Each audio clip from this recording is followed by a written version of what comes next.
Deus, cumprimento os irmãos com a paz do Senhor.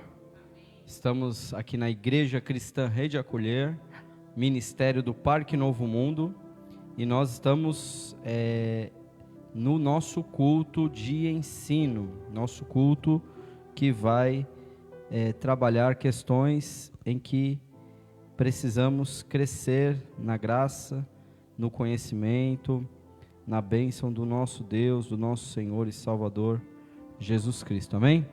Glória a Deus. Deixa eu dar uma validada aqui, se está tudo certinho o áudio, tudo certo, graças a Deus. Vou compartilhar aqui no nosso grupo do nosso curso, para que os irmãos que não puderem estar presencialmente possam acompanhar também a nossa aula de hoje. Irmãos, nós estamos chegando no final desse curso, amém?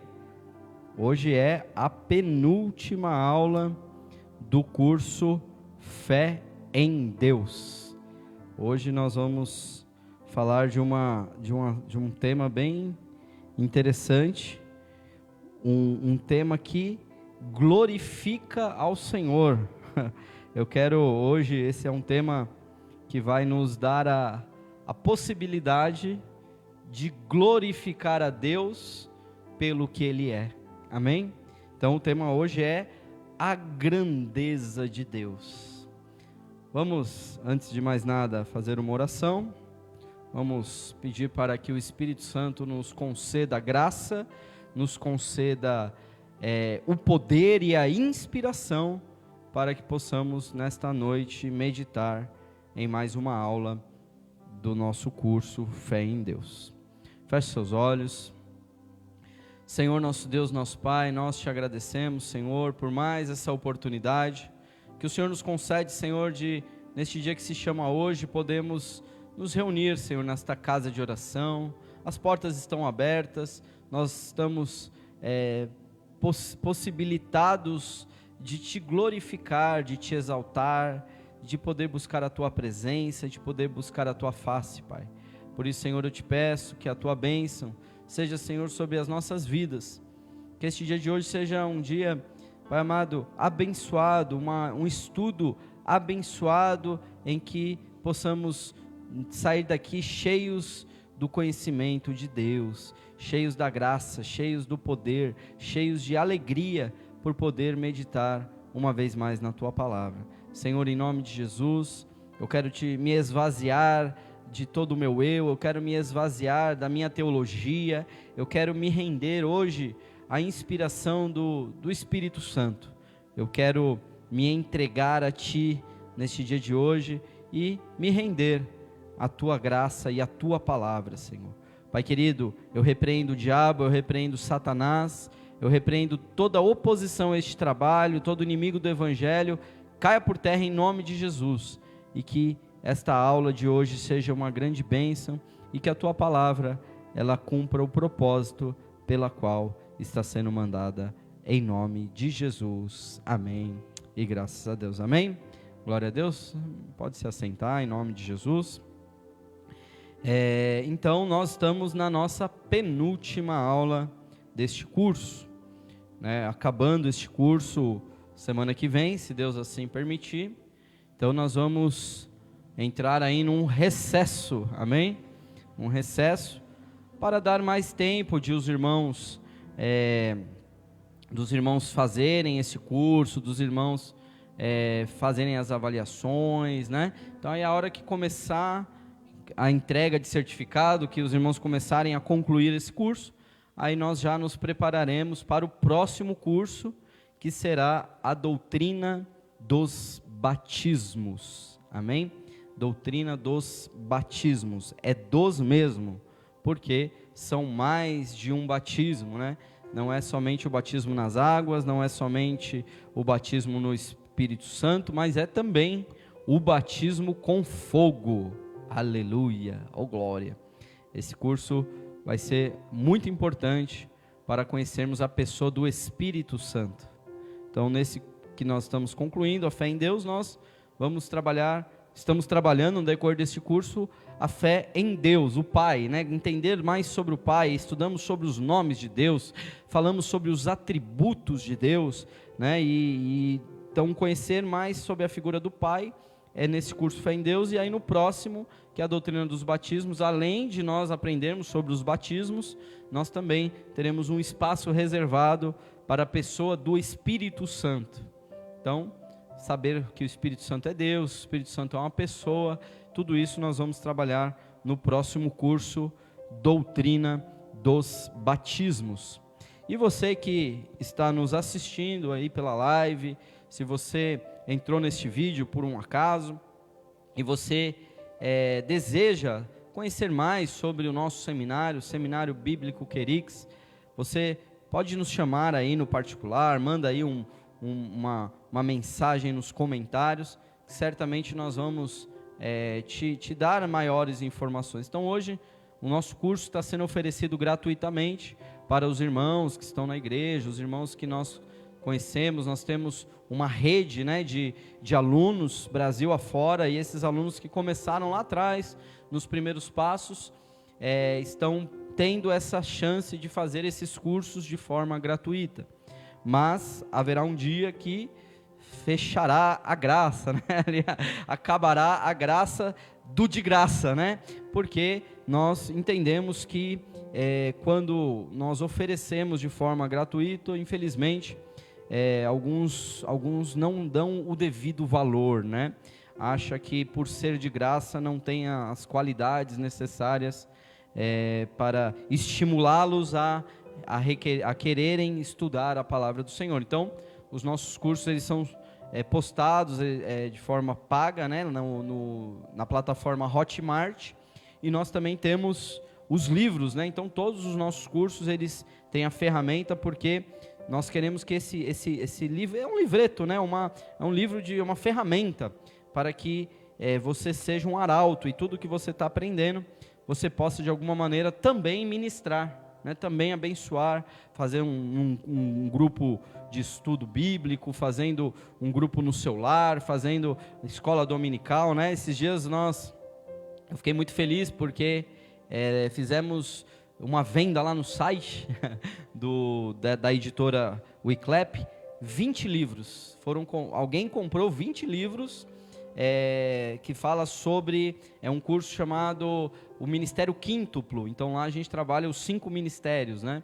E algum pastor provavelmente, ele comprou aí chegou na casa dele o livro, bonitinho, ele gostou provavelmente do conteúdo, nós não temos acesso em quem compra, mas depois foi lá e fez uma compra de 20 livros. Então eu imagino que ele reuniu os obreiros da igreja, né, reuniu os irmãos e falou: vamos estudar o Ministério Quíntuplo através deste material produzido aqui pelo pastor Daniel, né? Então eu fiquei muito feliz com isso. Por isso eu quero te convidar também a conhecer o nosso material, conhecer os nossos livros.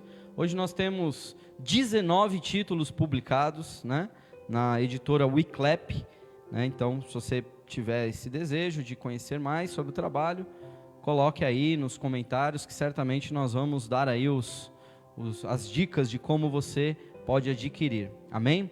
E estamos preparando também o Discipulado Nível 4, que é um seminário de batalha espiritual, que tá profundo, irmãos, tá profundo. Estou estudando bastante, pesquisando essas coisas que não são do conhecimento de muitas pessoas, né?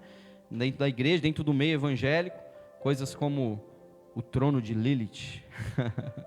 E Deus tem me dado graça, e nós estamos aí com grande ensinamento espiritual nesse seminário de batalha espiritual. Amém? Glória a Deus. Então, vamos iniciar aqui a nossa aula, hoje falando sobre a grandeza de Deus. Amém? Então, abra aí comigo a palavra do Senhor. Você que está aqui na igreja presencialmente, você tem aí o slide, né, na nossa televisão, que vai transmitir aí todo o conteúdo que eu vou estar ministrando aqui. Você vai encontrar aí nos slides que serão passados no decorrer da ministração. Primeiro versículo que nós lemos aí, o texto base, fica em Jeremias capítulo 10, versículo 6, que diz assim: ninguém há semelhante a ti, ó Senhor, tu és grande, e grande o teu nome em poder. Não há ninguém semelhante a ti, Senhor, tu és grande. Então aqui Jeremias, ele traz essa palavra de mostrar a grandeza do nosso Deus. Tu és grande. E aqui ele acrescenta, né? Não só o Senhor é grande, mas grande também é o nome do Senhor em poder, né? O que nós podemos entender? Como eu disse no início, este é uma aula que glorifica a Deus, né? Essa é uma aula não só para termos conhecimento sobre Deus, mas é uma aula para glorificarmos ao nosso Deus, amém? Então, primeira introdução aí, a grandeza de Deus não pode ser medida. Esse é o primeiro ponto que nós precisamos compreender. Tudo nessa terra é possível se medir, né? Então, se você tem lá uma igreja como essa, é possível que você faça uma medida, estabeleça uma medida aqui, na verdade, leia a medida, né? Faça o cálculo da medida deste lugar, desse salão, e você consegue medir. Mas, quando falamos da grandeza de Deus, o primeiro aspecto é que não pode ser medida, pois Ele é infinitamente grande. Infinitamente grande. Palavras, irmãos, não conseguem descrever como Deus é grande em poder, em amor, em majestade, em glória, em misericórdia, em perdão e em honra. Não há como medir a grandeza do nosso Deus. Um outro versículo que nos mostra, nos aponta essa palavra grande, é Salmo 145, versículo 3. No Salmo 145, versículo 3, o salmista diz assim: grande é o Senhor e muito digno de louvor, e a sua grandeza é insondável.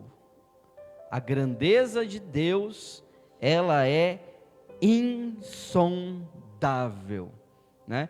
E a gente usa essa expressão grandeza, né? Grande, a grandeza de Deus, porque nós estamos lendo aqui que a Bíblia já traz essa palavra, né? Não é uma coisa assim muito subjetiva de falar assim: agora não tem mais assunto, vamos falar sobre um assunto qualquer, vamos falar da grandeza de Deus. Não, é que a própria palavra nos dá essa expressão, esse atributo, falar que Deus é grande, né? A grandeza de Deus. Grande é o Senhor e muito digno, e a sua grandeza é insondável.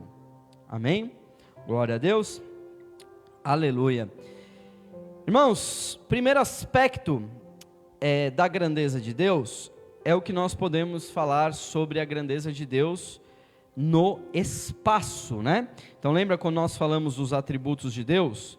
E nós falamos de um dos atributos que era a sua infinitude. Então hoje esse nosso tema fala sobre aquele atributo incomunicável de Deus, que é a sua infinitude, que traz a ideia da eternidade, né? Então infinitude significa eternidade, e ali nós colocamos na aula passada esta aplicação da eternidade de Deus, aplicada ao tempo e aplicada ao espaço. Então aqui também a grandeza de Deus, quando nós meditamos, porque irmãos, falar em Deus, o Pai, nos leva a uma atmosfera de adoração, porque nós dificilmente conseguiremos compreender a grandeza de Deus, né? Dificilmente nós conseguiremos compreender o que Deus é em essência, em poder, e isso nós encontramos na palavra, nesses versículos que mostram essa grandeza insondável de Deus, nos aspectos que a nossa mente humana tenta conceber. Então, Deus é grande em relação ao espaço, mas pastor, Deus não é espírito? Vamos lá, vamos tentar entender essa questão. Irmãos, não é adequado nós aplicarmos essa ideia da grandeza de Deus na ideia do presente, que Deus ele está presente no espaço físico, porque Deus é espírito. Então, às vezes a gente fala assim, Deus está neste lugar, né? Estou sentindo a presença de Deus. E um outro atributo incomunicável de Deus, que é a sua onipresença, né? Que nós falamos na semana passada, que Deus, ele está em todos os lugares, porém ele não é todas as coisas, né? Deus é uma pessoa, ele é uma personalidade, ele não é coisas, né? Como o panteísmo prega, né? Que Deus é a árvore, Deus é a energia, Deus é o cosmos. Não, Deus é uma pessoa, e aqui ele é onipresente, que nós conhecemos esse atributo incomunicável. Mas como que nós podemos pensar nesta presença de Deus em relação ao espaço, né? Deus está presente no espaço, no espaço físico das coisas. Irmãos, todos os objetos, eles são finitos e têm uma localização, né? E com Deus, porém, a questão da localização não dá para ser aplicada. Deus não é finito, Deus ele é infinito. Então Deus ele não tem um espaço que caiba a Deus. Tanto é que quando Moisés foi construir o tabernáculo e posteriormente Salomão construiu o templo não pode comportar, né, a presença de Deus. Como que Deus ele está na sua plenitude presente num espaço? Deus ele é infinito, ele é grande e é espírito. Então nós não conseguimos colocar Deus em um espaço. Essa que é a aplicação dessa ideia da grandeza de Deus. Deus ele é tão grande espiritualmente falando, que ele não se aplica, porque o espaço é algo finito, é algo localizável, né? E até quando Satanás se rebelou, né? E nós temos lá essa narrativa da rebelião de Satanás em Ezequiel 28 e também em Isaías 14, quando diz que o diabo ele subiu no seu coração, né, o desejo de ser semelhante ao Altíssimo, e ele diz: colocarei o meu trono no Altíssimo, né, ali nas montanhas, ali, eu não lembro muito bem o texto, né, estou aqui só citando, mas ele fala que Satanás ele achava que o trono de Deus que estava nesse lugar altíssimo, nessa habitação, era a fonte do poder de Deus. Satanás também não sabia que Deus era onipresente. Satanás não sabia que Deus, ele achava que ali o trono de Deus, aquela coisa das alturas, era aquilo que trazia o poder de Deus, quando na verdade aquilo tudo era na verdade só uma manifestação daquilo que está em Deus. Deus, ele dá o poder ao trono lá, aquela questão toda lá de Satanás, e não o contrário. Então Deus não estava, quando Satanás entendeu, ele percebeu assim, sabia, né, que Deus estava lá no trono, ele achava que se ele estabelecesse o seu trono próprio nesse lugar, então ele seria como o Senhor, como o Altíssimo. Mas não é o lugar que traz o poder a Deus, mas é Deus que estando ali naquele lugar, e que também é uma figura, porque Deus não pode não existe um espaço que comporte a presença, nem nos céus, irmãos, nem nas regiões espirituais, porque as regiões espirituais também foram criadas por Deus. Deus ele não está sujeito à sua criação, ele é o Criador. Amém? Glória a Deus. Isaías capítulo 40, versículo 12, a palavra do Senhor diz assim: quem mediu na concha da sua mão as águas, e tomou a medida dos céus aos palmos, e recolheu numa medida o pó da terra, e pesou os montes com o peso, e os outeiros em balanças. O que o profeta Isaías está querendo dizer aqui? É claro, é uma figura de linguagem, é uma metáfora, mas ele está dizendo aqui, olha, quem mediu as águas na concha da sua mão, tipo, imagina assim, todas as águas do oceano, todas as águas da terra, todas as águas que estão no céu, porque também há águas no céu, a Bíblia fala que há um rio que flui do trono de Deus, então existem águas também na região espiritual, claro, não deve ser o H2O que a gente conhece, mas deve ser também uma água, porque aqui as coisas da terra, elas são um reflexo das coisas celestiais. Então, quem mediu na concha da sua mão, imagina todas as águas, sendo uma medida na concha da mão de Deus. Dá para imaginar a grandeza de Deus? Quem é que mediu em palmos, né? A medida dos céus. Então a gente pensa nos céus. Aí se a gente pensa nos céus, irmãos, a gente pensa no cosmo. A gente pensa no universo físico, né? No universo material. A gente olha para o sistema solar, a gente olha para a Via Láctea, a gente olha para o que os astrônomos conseguem nos mostrar acerca de estrelas e sistemas solares distantes, mas que é visto por telescópio, e é uma condição física.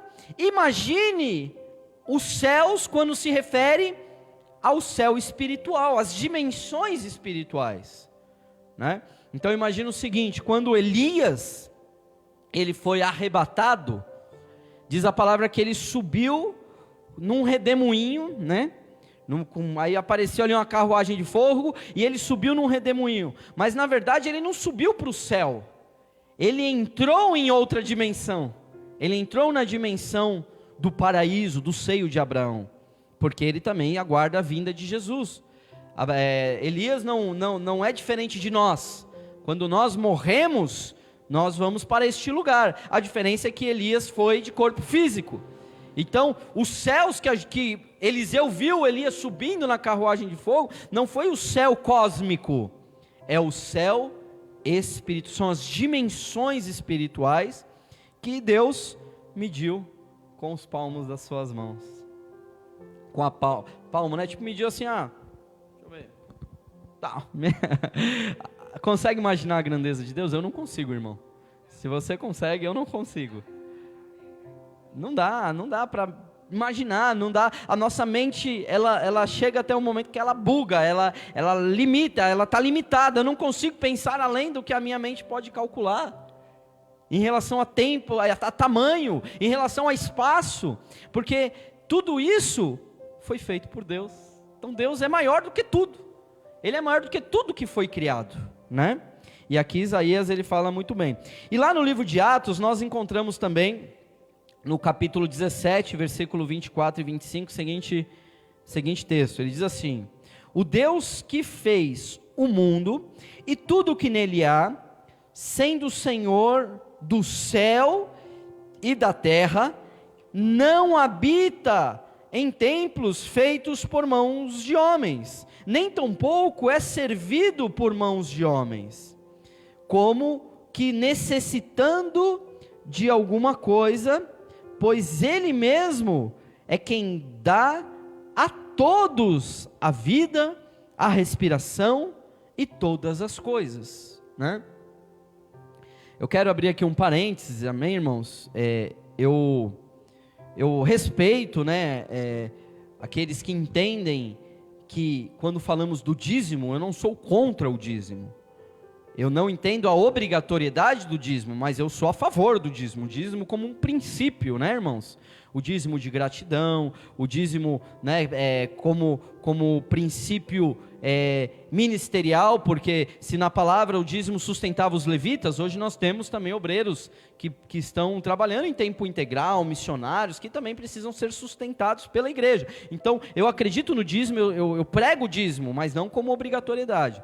Mas alguns que dizem assim, se baseando em Malaquias 3,10, dizem assim, porque eu vou devolver a Deus o que é dele, não é meu, o dízimo não é meu, o dízimo é de Deus, então eu estou só devolvendo a Deus. Mas aqui quando eu leio esse texto de Atos, eu não consigo possibilitar a ideia de que eu possa dar alguma coisa a Deus, porque Deus ele não precisa de nada, né? É o que esse texto diz. Olha, como que necessitando de alguma coisa, né? Nem tampouco é servido por mãos de homens, ou seja, a gente não consegue servir a Deus em relação a uma necessidade. Deus não tem necessidade, Ele não necessita de nada, é o que o texto diz, Atos 17, 24 e 25, pois Ele mesmo é quem dá todas as coisas, é Ele que dá todas as coisas, Ele que dá vida, Ele que dá respiração, Ele que dá. Então quando nós honramos a Deus com os nossos dízimos, com a nossa oferta, com nosso serviço, com o nosso tempo, com a nossa dedicação, tudo isso vai refletir eternamente, porque Deus nos dá essa oportunidade, e Deus Ele recebe a nossa adoração financeira, adoração espiritual, adoração, né, emocional. Nós precisamos aprender a amar a Deus, mas não que Ele necessite de algo, porque estamos falando da grandeza de Deus, né? Ele fez tudo nos céus, na terra e no que Ele há. Ou seja, como Ele poderia habitar em templos feitos por mãos de homens? Vou fazer uma casa para Deus, né? Como no templo e no tabernáculo. Agora o segundo aspecto, então, nesse aspecto do espaço físico, né, do espaço onde Deus está, como se Deus, vamos delimitar um território, um espaço para colocar Deus, não se aplica, irmãos. Não é possível aplicar a grandeza de Deus em relação ao espaço. Não há espaço na criação que comporte a grandeza de Deus. Amém? O segundo aspecto aqui é a grandeza de Deus aplicada ao tempo, né? Então isso também traz essa ideia da infinitude lá do nosso atributo incomunicável de Deus. O fato de Deus não ser limitado pelo tempo significa que o tempo não se aplica a Ele. Ele existia antes de começar o tempo, né? Então, quando nós somos arminianos, né, nós entendemos a soteriologia bíblica, né, como mais a ideia do livre-arbítrio, e ali nós explicamos a ideia da predestinação como sendo a presciência de Deus. E aí os calvinistas vão dizer assim, mas é uma heresia que os arminianos falam, porque como se Deus tivesse olhado no corredor do tempo para saber quem iria ou não aceitar Jesus, né? Pensando na presciência de Deus, né? Ele nos elegeu segundo a sua presciência, é o prognosco, ou seja, Ele conheceu de antemão. Esse é o texto que fala lá quando vai falar da predestinação. Mas quando nós pensamos nessa ideia de Deus conhecer de antemão, nós não estamos falando do tempo da nossa existência, porque quando a Bíblia fala, e nós vamos falar um pouquinho disso em algum lugar aqui, eu não sei, que a gente vai falar sobre a ideia da eternidade, de eternidade em eternidade, na nossa mente já não cabe duas eternidades, tipo, uma eternidade já é eterno na nossa limitação de compreensão, nós não conseguimos pensar no eterno fragmentado. Eu tenho uma eternidade passada e tenho uma eternidade futura. Nós não conseguimos entender e conceber isso. Por quê? Porque quando fala de eternidade em eternidade, então o Senhor está nos dizendo que a eternidade passada não estava configurada na dimensão do tempo. Então Deus, Ele não é que Deus olhou no corredor do tempo para saber quem ia aceitar Jesus, não. É que Ele, na eternidade passada, antes da criação do tempo, Ele já tinha concebido em seu coração. Ele é onisciente, Ele conhece todas as coisas em todo o tempo. Em todo o tempo, porque Ele não está limitado ao tempo. A grandeza de Deus, Ele é tão infinito, Ele é tão grande que não dá para pensarmos em Deus dentro da nossa ideia de tempo. Em Gênesis capítulo 1, versículo 1, no primeiro versículo da Bíblia, é muito interessante, porque ele diz assim: no princípio criou Deus os céus e a terra. Então, no princípio, é o princípio de todas as coisas. Então, no princípio, é o Bereshit de Deus, né? O Bereshit no princípio. Então, no princípio criou Deus, ou seja, Deus, Ele criou o princípio. Então, ele não estava no tempo, falando assim, agora chegou o tempo de criar. Não existia tempo ainda, quando Ele começou a criar todas as coisas. Então, no princípio, criou Deus os céus e a terra, né? O Bereshit, Bará, Elohim. E há quem diga que o Bará, o criou, o criou do nada, né? O único que tem a capacidade de criar do nada é Deus, né? Nós aqui na terra, tem um ditado até que diz assim, nada se cria, tudo se copia, né? Tudo se transforma. Então eu pego uma matéria-prima, a madeira, e aí eu faço esse púlpito, né? Eu pego plástico, eu pego vários componentes eletrônicos, transformo e viro um celular. Então tudo isso é transformação, mas nenhum ser humano é capaz de criar algo do nada. Então esse Bará de Deus, esse criou Deus, os céus e a terra, é que Ele criou do nada. Amém, irmãos? Glória a Deus. Então aqui, irmãos, eu até comentei na aula passada sobre duas palavras gregas que são relacionadas ao tempo, né? Que uma é a palavra kairos e outra é a palavra cronos. E eu até mencionei que se a gente fazer uma análise etimológica dessas duas palavras gregas, ela etimologicamente significa tempo, né? Então eu tenho aqui palavras que são aplicadas do kairos, se aparece kairos na Bíblia, é aplicado ao tempo. Se é traduzida como tempo, se aparece cronos, é traduzida como tempo. Porém, quando nós entendemos que existem códigos espirituais e que Deus nos abre o entendimento, então nós podemos pela fé sim aplicar esse conceito. Amém, irmãos?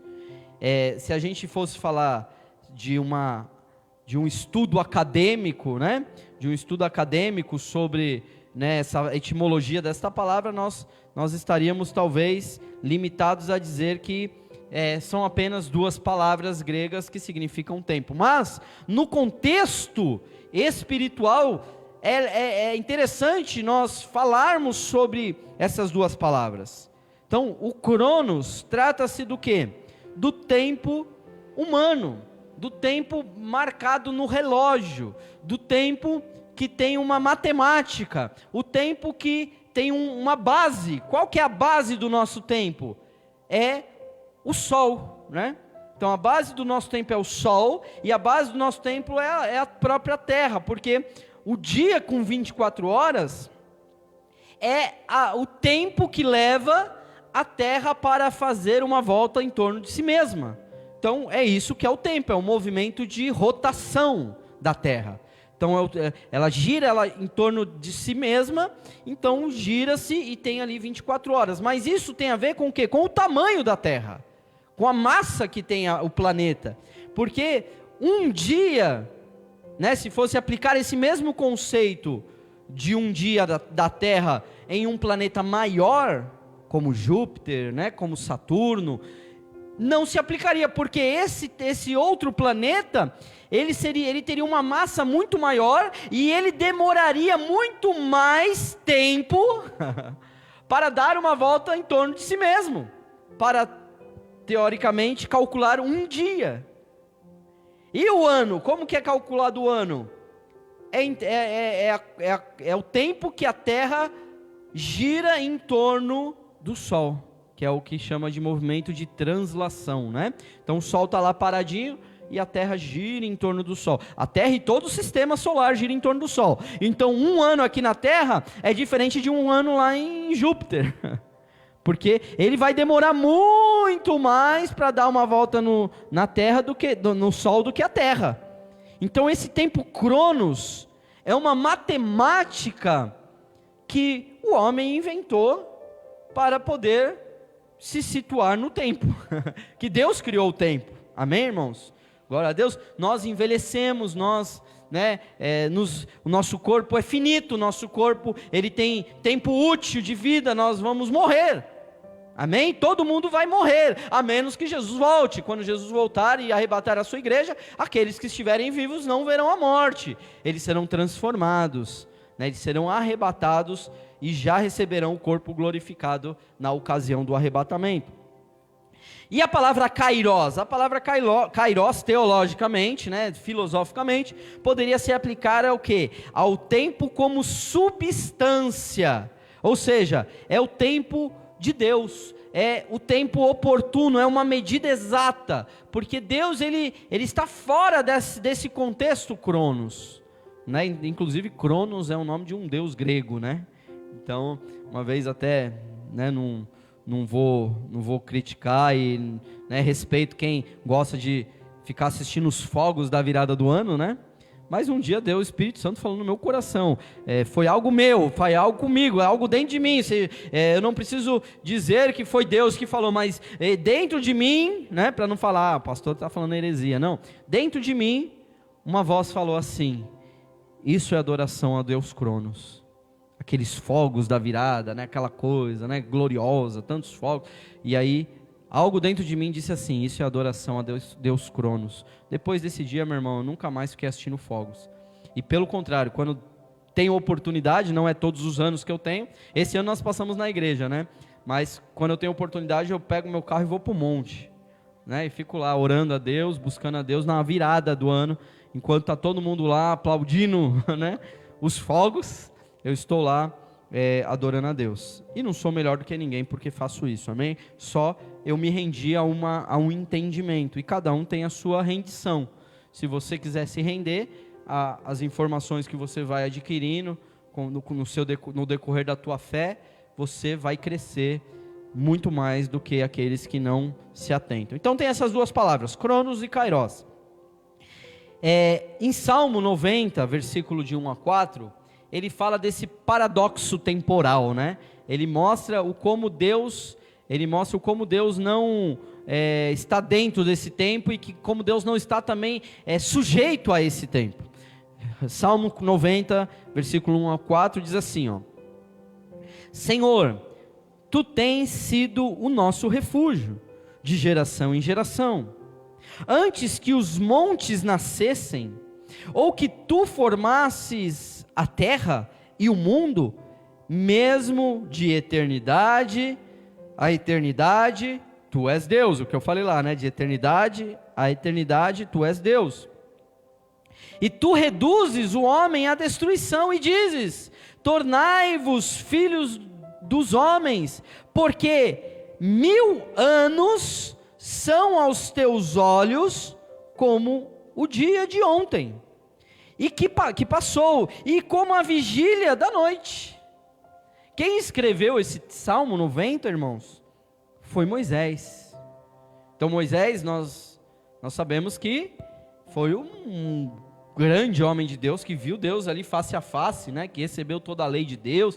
Ele teve ali o rosto de Moisés brilhava quando ele desceu do monte, né, ao ponto do povo ter que colocar ali um véu sobre a face de Moisés, porque brilhava, de tamanha era a glória que Moisés desceu daquele monte. Então Moisés ele sabia ali, né, teve uma experiência prática, né, uma experiência ocular sobre o que é Deus. E aqui ele fala nesse Salmo 90, dizendo assim, que para Deus 1000 anos é como um dia, aos olhos de Deus 1000 anos é como o dia de ontem, é como um dia, é como o dia que passou, é como a vigília da noite. Ou seja, é um paradoxo temporal que nós precisamos compreender, que Deus não está sujeito ao tempo, irmãos. Deus não está sujeito ao tempo, Ele é atemporal, amém? Glória a Deus. Ah, pastor, mas isso é lá no Antigo Testamento, Moisés, Salmos. Não, irmão, nós temos a validação dessa ideia da grandeza de Deus em relação ao tempo, que Deus não se aplica nem ao espaço e muito menos ao tempo, lá em Pedro, né? 2 Pedro, capítulo 3, versículo 8, a palavra do Senhor diz assim: mas amados, 2 Pedro 3, 8, mas amados, não ignoreis uma coisa, que um dia para o Senhor é como 1000 anos, e 1000 anos como um dia. Aqui, é claro, nós não podemos entender esses textos, tanto de Moisés como de Pedro, tipo, querendo colocar isso como uma escala temporal, né? Tipo, um dia equivale a 1000 anos. Talvez tenha um sentido profético, e eu acredito nisso, porque, né, Deus ele trabalhou 7 dias, e no 7º dia descansou, né? Ele fez todas as coisas nos 7 dias, no 7º dia ele descansou, e segundo a cronologia bíblica, nós estamos entrando no 7º milênio, né? Então, o nosso antepassado Adão, segundo a cronologia bíblica, viveu aproximadamente 4000 anos antes de Cristo. Então, de 4000 até Cristo, até o zero, né?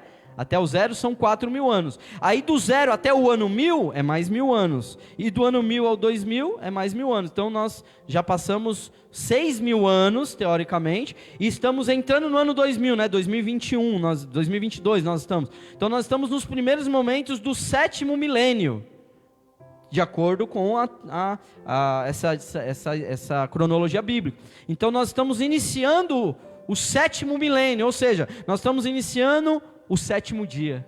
E Deus o que fez no 7º dia? Descansou, não foi? Como que nós vamos descansar? Quando Jesus voltar e reinar 1000 anos nessa terra.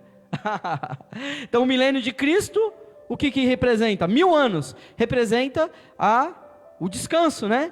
Jesus governando a terra, a igreja, nós estamos, né? Não que a gente vai descansar de ficar ocioso, não é isso, mas a gente vai descansar, nós vamos estar no descanso de Deus, Ele é o nosso descanso, então nós estaremos descansando nele, pela presença dele fisicamente aqui na terra. E aí, ele vai reinar 1000 anos, 1000 anos, aqui Pedro diz, é como um dia, e um dia é como 1000 anos. Então, é uma metáfora, mas tem aqui um contexto talvez espiritual sobre essa ideia do Cronos Kairos, né? O tempo de Deus é uma medida exata e não um tempo de 24 horas ou de 360 dias.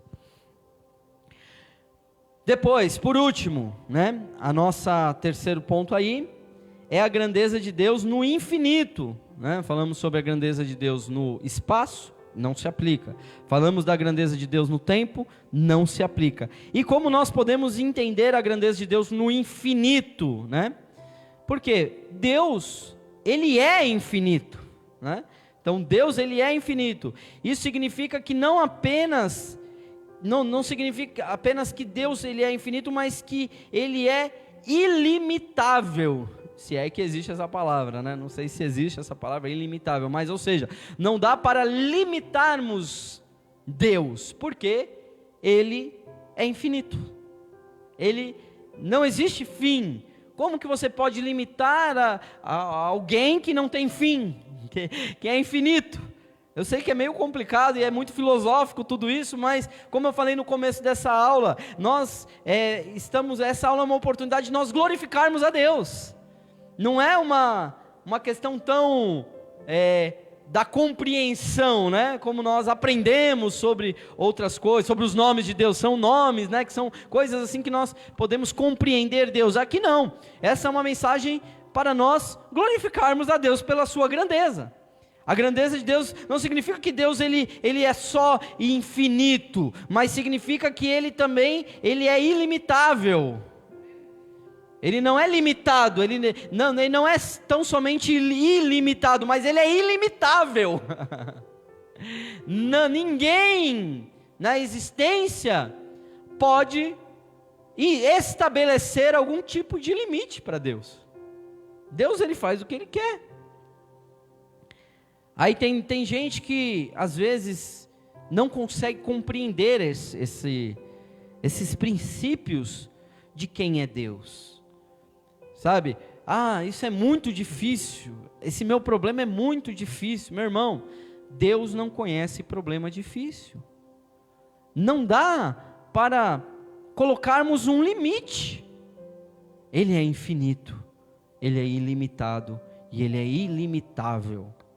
Apocalipse 22:13, o próprio Jesus diz assim: eu sou o alfa e o ômega, o princípio e o fim, o primeiro e o derradeiro. Ou seja, não existe limite. Ele está dizendo, eu sou tudo. Eu sou o começo, eu sou o fim, eu sou o princípio, eu sou o derradeiro, eu sou o primeiro, o derradeiro, eu sou o alfa, o ômega. O alfa e ômega aqui é as letras gregas, né? Então a primeira letra do alfabeto grego é o alfa, e a última letra é o ômega. Então ele está falando, eu sou tudo, né? A infinitude de Deus, quanto à sua duração, é o que chamamos de eternidade. Ele não tem princípio nem fim, né? Então, a grandeza de Deus em relação ao infinito, significa que Ele é eterno. Ele não tem começo, não tem fim, não tem tamanho, não tem limites. Amém? Você consegue glorificar a Deus no seu coração, com isso que você está ouvindo, meu irmão? Porque o meu coração, ele se acende, sabe, de glorificar a Deus pelo que Ele é, que é algo tão, e eu estou nele, Ele está em mim, Ele me comprou, Ele me resgatou, Ele me perdoa, Ele me abençoa, Ele é tudo em mim. Eu existir, irmãos, a sua existência, só é possível porque Deus assim o quis. Eu existo porque Deus me deu a vida. Eu existo porque dentro dessa eternidade, dessa infinitude, desta ilimitabilidade, não sei nem se existe essa palavra, mas Ele me escolheu. Você consegue glorificar a Deus quando você pensa que Deus, nesse contexto todo, dessa grandeza de Deus, Ele te escolheu? Sendo você um pecador, sendo eu um pecador, somos tão limitados, nos desesperamos, somos como crianças muitas vezes, birrenta, né? Eu quero, e se no Deus não dá, aí faz biquinho, faz biquinho para Deus. Deus não fez o que eu queria. Irmão, pensa na grandeza de Deus. E não pensa que Deus, na grandeza de Deus, só para Ele satisfazer os seus desejos, não. Pensa na grandeza de Deus, o como Ele pôde te escolher, mesmo diante dessa grandeza. Ele não precisava de nada. Irmãos, Deus não precisa de alguma coisa de mim. Como eu posso querer falar assim, vou oferecer alguma coisa a Deus? Eu gosto de uma canção do Antônio Cirilo, que ele fala assim, não tendo o que te oferecer, olha o que ele fala na música, foi inspirado, né? Ele fala, não tendo o que oferecer, eu te dou os meus sonhos, que ainda sonharei. Os sonhos que ainda sonharei, eu ofereço a ti. Eu não tenho o que oferecer. Não tendo o que oferecer, eu te dou meu coração. Os sonhos que ainda sonharei, eu ofereço a ti. Você já fez uma oração assim, irmão? Deus, se um dia eu tiver um sonho não é um sonho do sono, tá, irmão?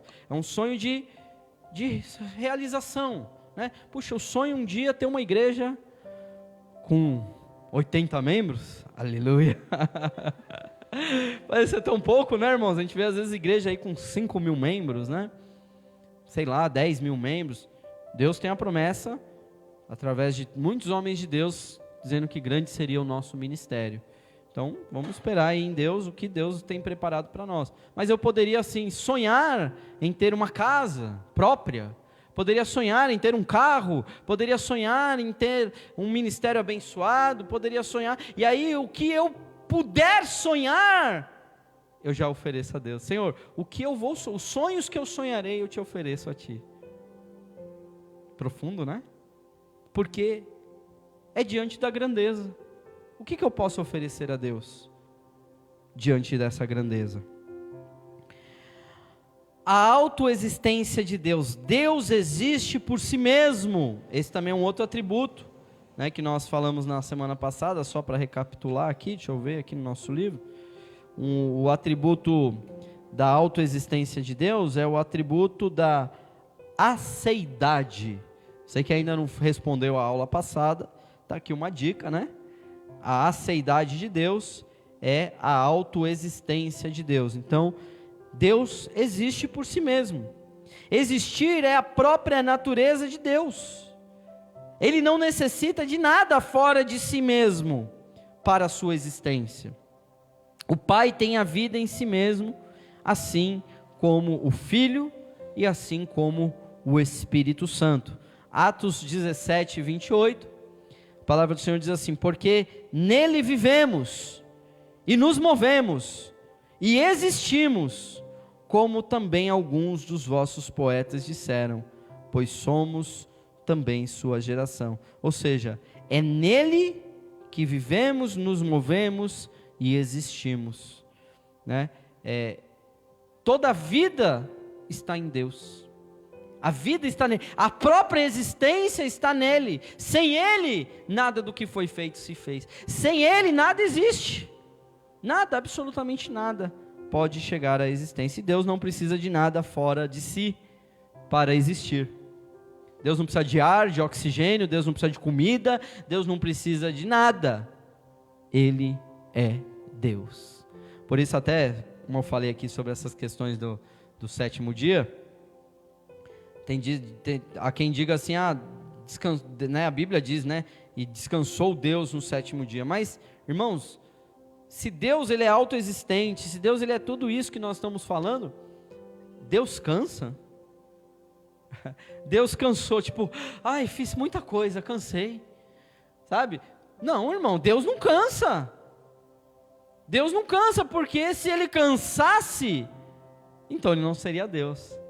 Logo, o descanso de Deus é uma profecia, é algo que vai além da nossa compreensão, é algo que está nas entrelinhas. Existe uma mensagem nesse descanso de Deus, que é o que eu interpreto como o milênio de Cristo, que é o sétimo dia, como eu acabei de dizer. Irmãos, para concluir, Deus é maior do que toda a criação. E quando eu falo toda a criação, estou falando toda a criação mesmo. Não é a criação física, é toda a criação física e espiritual também. Amém? Deus, ele é maior em sua grandeza do que toda a criação. Deus não é Deus da terra. Deus, ele é Deus do universo e de toda a criação, né? Deus, ele criou todas as coisas e tudo foi criado por Deus com um propósito. O homem nunca será capaz de discernir tamanha grandeza de Deus. A plenitude dessa grandeza de Deus, nós não vamos conseguir compreender. Talvez o dia que nós estivermos diante dele, né? Mas pela fé em Jesus Cristo, o Espírito Santo está pronto para revelar essa grandeza aos seus pequeninos. E eu encerro em Mateus 11, 25, quando ele diz: naquele tempo, respondendo, Jesus disse: graças te dou, ó Pai, Senhor dos céus e da terra, que ocultastes essas coisas aos sábios e entendidos, e as revelastes aos pequeninos. Amém? Glória a Jesus. Que coisa maravilhosa. Que aula para glorificar a Deus, né, irmãos? Nós hoje podemos glorificar. Não adianta trazer um conteúdo exaustivo sobre esse assunto, porque é chovendo molhado, né? A gente está aqui tentando glorificar a Deus pela sua grandeza. Irmãos, creia que Deus ele é poderoso, irmão. Deus ele é infinitamente maior do que tudo aquilo que você possa pensar ou imaginar com a sua mente limitada, com a sua mente carnal. Amém? Glória a Jesus. Então, essa era a aula de hoje, nossa penúltima aula do curso Fé em Deus. E a semana que vem, irmãos, se Deus assim permitir, não falte, porque nós vamos falar sobre a triunidade de Deus, né? Que a triunidade é o que a gente conhece como trindade, né? A Santíssima Trindade, falar do Pai, do Filho e do Espírito Santo sendo um. Como ele pode ser um e ao mesmo tempo três, né? Então nós vamos estudar um pouquinho sobre isso. Semana que vem é a última aula do nosso curso Fé em Deus. Amém? Glória a Deus. Então vamos aqui para nosso momento de perguntas e respostas. Se tiver alguém na live, né? E deseja fazer alguma pergunta, eu estou aqui com o celular, né, acompanhando aqui a transmissão, e aí você pode fazer aí a sua pergunta sobre esse tema, a grandeza de Deus, ou um comentário, né? Não precisa ser necessariamente uma dúvida, mas poder fazer um comentário, dizer o quanto essa aula te abençoou em relação à grandeza de Deus. Pode colocar aí nos comentários da live, que a gente vai estar aqui tentando responder na medida do possível, amém? Então vamos lá, primeira pergunta aqui na presencial. Olha, eu gostei bastante da palavra, achei bem autoexplicativa, devido aos temas ser todos sobre Deus, sobre a capacidade dele, do poder dele que é infinito. E eu não tenho perguntas não, eu gostei bastante da palavra e é uma palavra que faz você ficar pensando, né, filosoficamente sobre o poder dele que ele tem. Você começa a se perguntar, o porquê então? Eu já cheguei a pensar isso muitas vezes, ele está fazendo tudo isso, já que ele é o Deus Todo-Poderoso, que a gente não sabe o que tinha antes do princípio e depois o que vai acontecer, mas por que aconteceu tudo isso, né? Tipo, são perguntas bobas, né?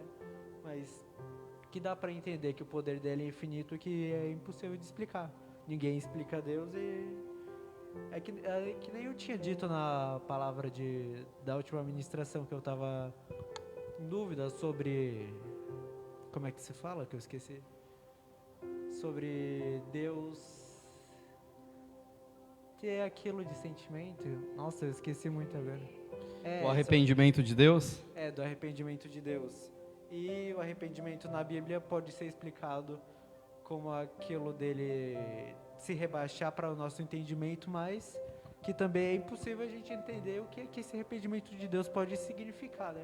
Porque eu acredito que é algo bem mais profundo, que somente Ele pode saber. Glória a Deus. Quando nós falamos sobre esse comentário que o Caure fez, é um comentário bem interessante, porque ele tenta trazer para nós a reflexão sobre a eternidade, né? Então, o que é essa eternidade? Então, nós falamos aqui na aula sobre a eternidade passada, né? De eternidade em eternidade tu és Deus, e a eternidade futura, né? Hoje nós vivemos na eternidade, né? Qual é o conceito de eternidade para nós hoje, né? Hoje nós podemos dizer que somos eternos, né? Nós já estamos vivendo a eternidade, porque pensar na eternidade futura, nós pensamos depois que tudo que está acontecendo, tudo que já foi descrito na palavra de Deus, acontecer, né? Por exemplo, o milênio de Cristo, o dia do juízo final, né? No final do milênio, Satanás ainda vai ser solto, né? Por mais um período de tempo, e vai enganar as nações ainda. Então, toda essa dinâmica que ainda vai acontecer, arrebatamento da igreja, a volta de Jesus, tudo isso ainda é dentro do contexto do tempo, né?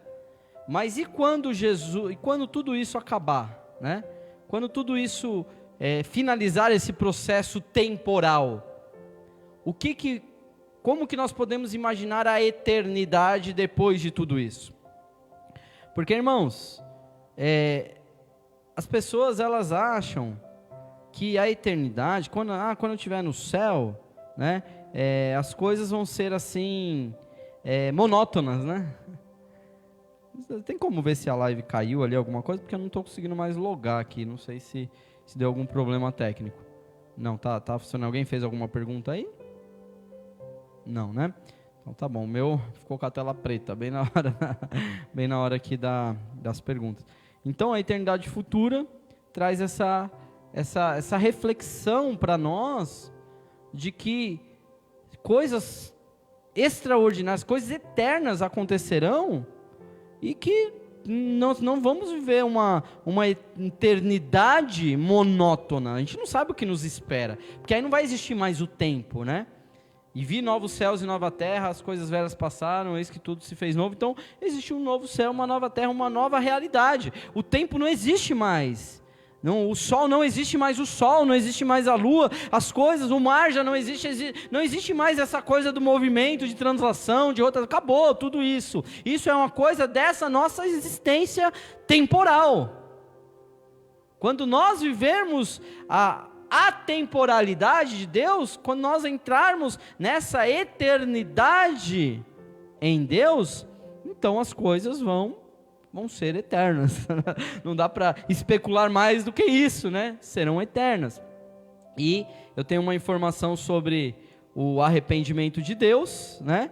Que o Caurê colocou também, que eu tinha falado talvez da etimologia da palavra, né? E hoje eu tenho já uma resposta, porque eu tenho aqui uma concordância agora hebraica aqui, de Gênesis 6, né? Vou até falar aqui para vocês, só para matar essa curiosidade do arrependimento de Deus, de Gênesis 6, quando fala arrependeu-se Deus de ter feito o homem sobre a terra, né? Gênesis 6:6. E aqui, ó, a palavra hebraica para esta palavra que é traduzida como arrependimento, peraí, deixa eu ver aqui, não é essa, deixa eu ver aqui só um minutinho, deixa eu ver se essa daqui aqui, não, poxa, agora eu não estou achando aqui a palavra, porque é bem difícil de entender aqui como que se aplica no hebraico aqui as questões aqui, as terminologias. Mas pode ir fazendo sua pergunta, Andresa, que aí eu vou, enquanto isso eu vou procurando aqui.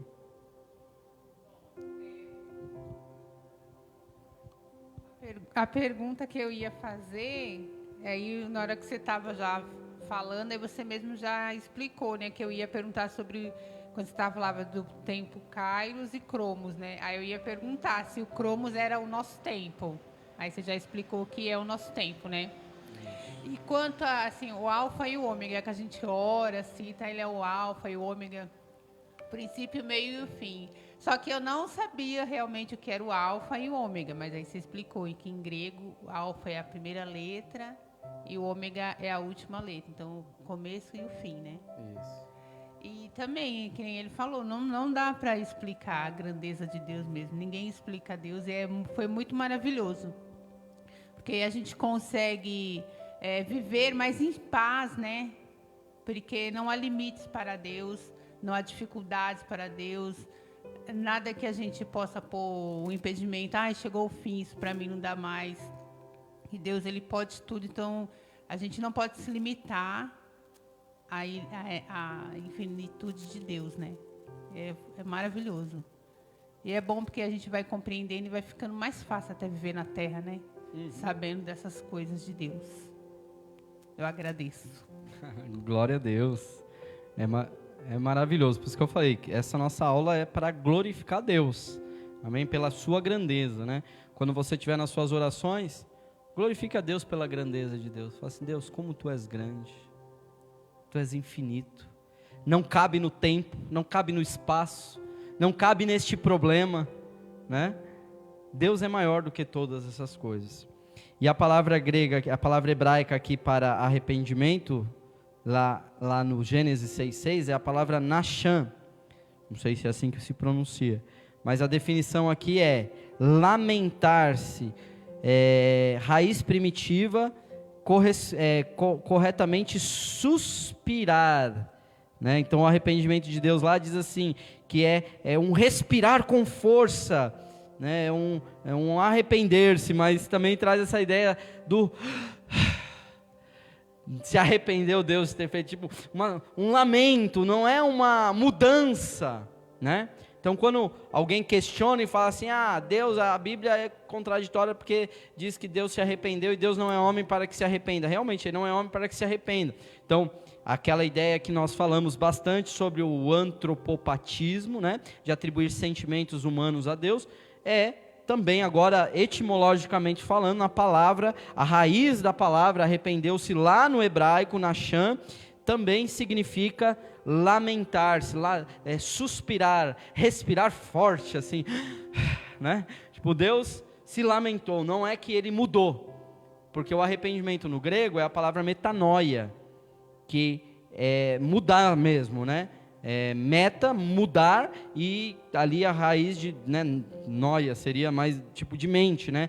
Então, é mudança de mente que significa a palavra metanoia, que não se aplica nesse verbo hebraico aqui, nachan, que significa lamentar, consolar, suspirar. Então, talvez a tradução em português, é porque talvez não haja uma palavra em português que traduza isso que Deus quis dizer através dessa palavra lá no Gênesis 6, em outros, e não só em Gênesis 6, mas agora que eu tenho a concordância, aparece em outros textos, né? Para homens também, como por exemplo Esaú, né?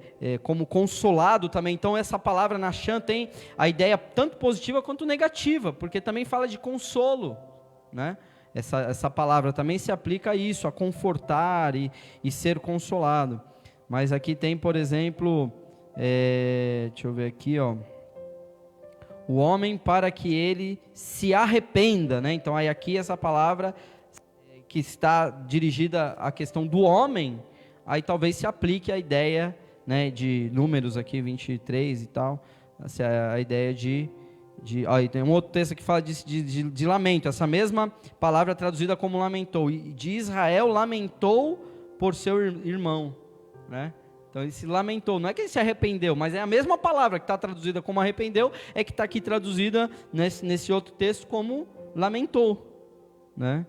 Então é mais ou menos isso, ó.